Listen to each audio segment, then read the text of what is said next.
Umeza Awusi Zakaria. I am 7 years old. I am in class 3.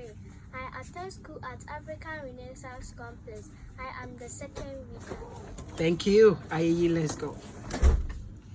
The title of my story is The Foolish Wife and the Clever Husband by Valerie Trapp.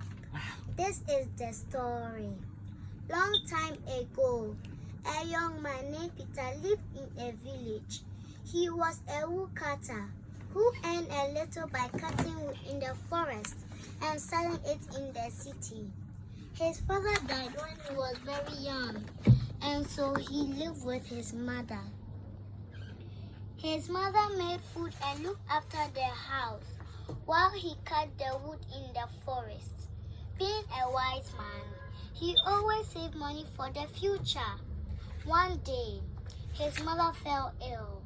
Her health worsened with time. Peter became very worried and called a physician. But the old lady was very ill, and the physician could not cure her. She knew that she would not live long. She was worried about who would take care of Peter after her death. So she decided to get Peter married as early as possible. She knew a girl who lived in the neighborhood. This girl was neither beautiful nor ugly. She cooked very good food and knew all the household work. The old lady at once decided she would be Peter's bride. The girl belonged to a poor family herself, so her parents were willing to marry her to Peter. They knew that he was a wise and hard-working young man. So the old lady one day called Peter to tell him about his marriage. She said, "Dear son, I will not live long. There is no one who will take care of you after I die. You must marry before I die so that you have someone to look after you. Besides, you are old enough to get a bride to the house." Peter was surprised to hear his mother's words. He did not want to get married. He said, "Mother, I do not wish to get married now. Let me earn a little more." But the old lady did not listen to Peter. At last, Peter agreed to marry. Peter's mother told him that he had already chosen a bride for him.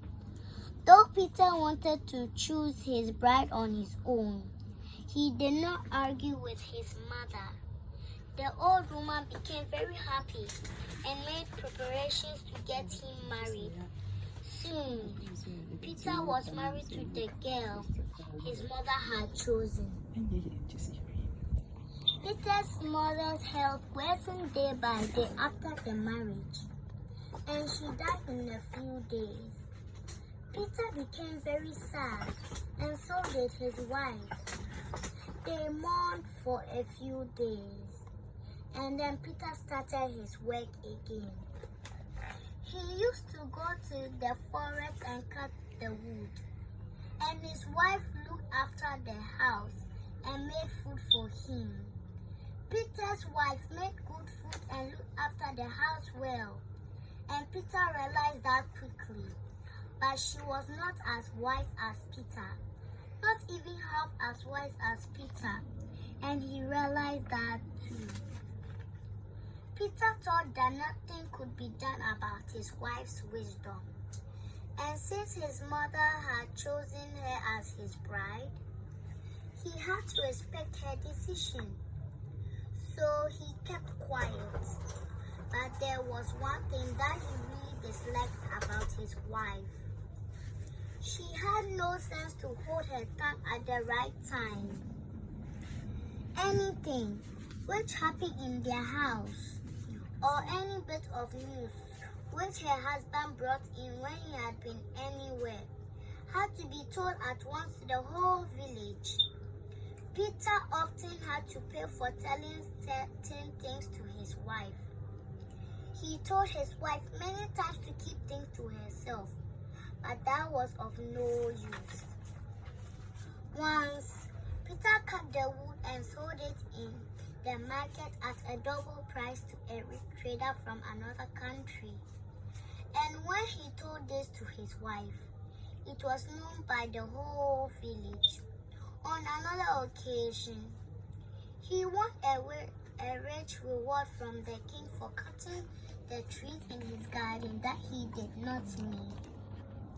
He came and told his wife to be quiet about this, because many would then come to ask for the feast. And Peter wanted to save the money, but his wife, out of her awful habit, told it to her friends. Though she asked them to be secretive about it, the whole village knew of the reward the next day. Poor Peter! He had to treat everyone who came to ask for a feast. In the ending, nothing of the reward was left for him, and he could do nothing but cry over the foolishness of his wife. Finally, he had to accept that it was not possible for his wife to keep her tongue in check.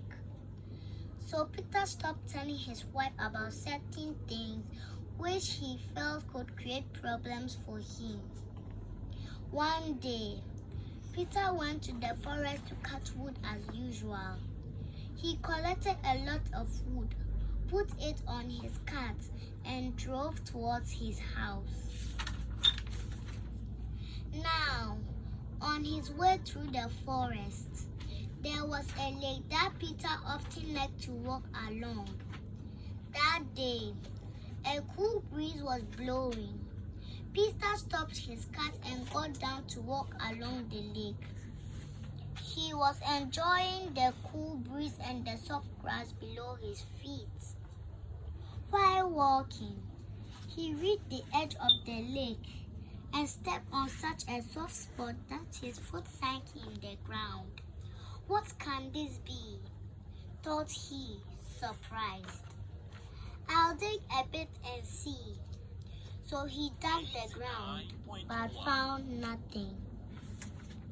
He thought, I should dig more and see if there is something beneath there. So he started digging again until his hands got tired and he sweated badly. Finding nothing there, he got up to go back. As he turned his back to move, he heard a soft noise from the ground. He looked down and moved the sand aside with his hands. To his surprise, it was a big glowing coin. As he dug further down, he saw a pot full of gold and silver coins. Peter looked at wide-eyed, for he had never seen so much wealth in his life. He was startled. He bit his hand to make sure he was not dreaming. He was surely not dreaming. There lay a pot of gold and silver coins in front of him that could change his life. He pulled out the pot unbelievingly. He saw that the pot itself was made of gold. Peter knew the coins could turn him into a rich man. He wondered over his good luck and thanked God for the treasure he had found. But as he got up and turned to take the pot of gold and silver coins to his home, a thought occurred to him. "Oh, what luck," he said. "Now, if only I knew how I could take this treasure home with me. But I can never hope to hide it from my wife.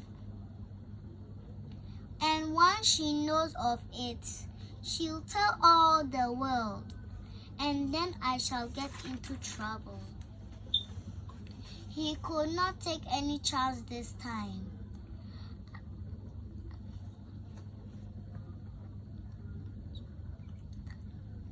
As he did not want to lose the money he had. But how could he keep the money in a small house without telling his wife?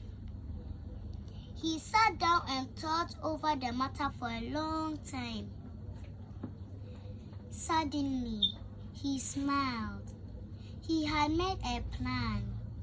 At once, he covered up the pot again with earth and twigs.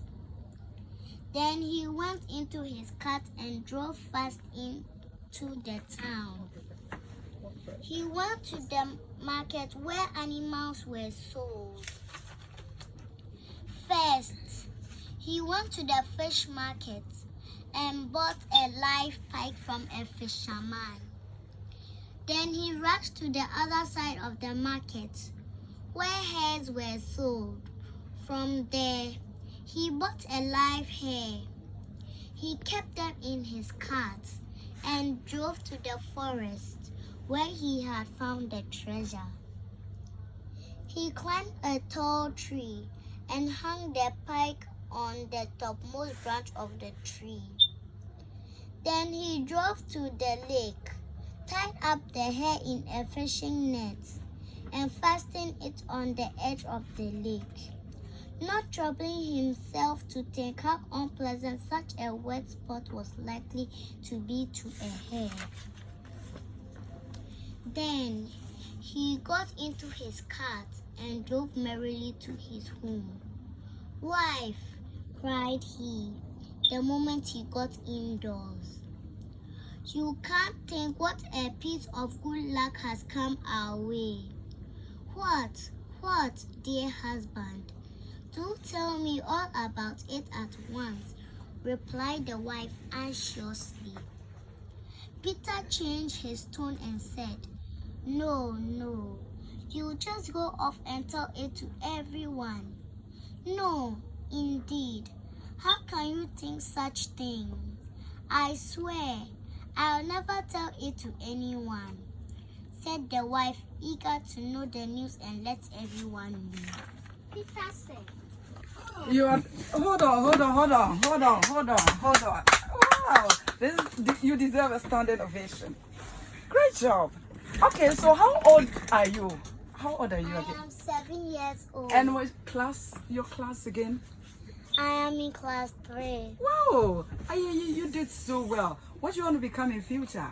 I want to become an engineer. You would become an engineer. I thought you would want to become a journalist because you read so well. But anyway, you can still become an engineer, and God bless that wish for you. Amen. That you heard it from Ayeyi, only 7 years.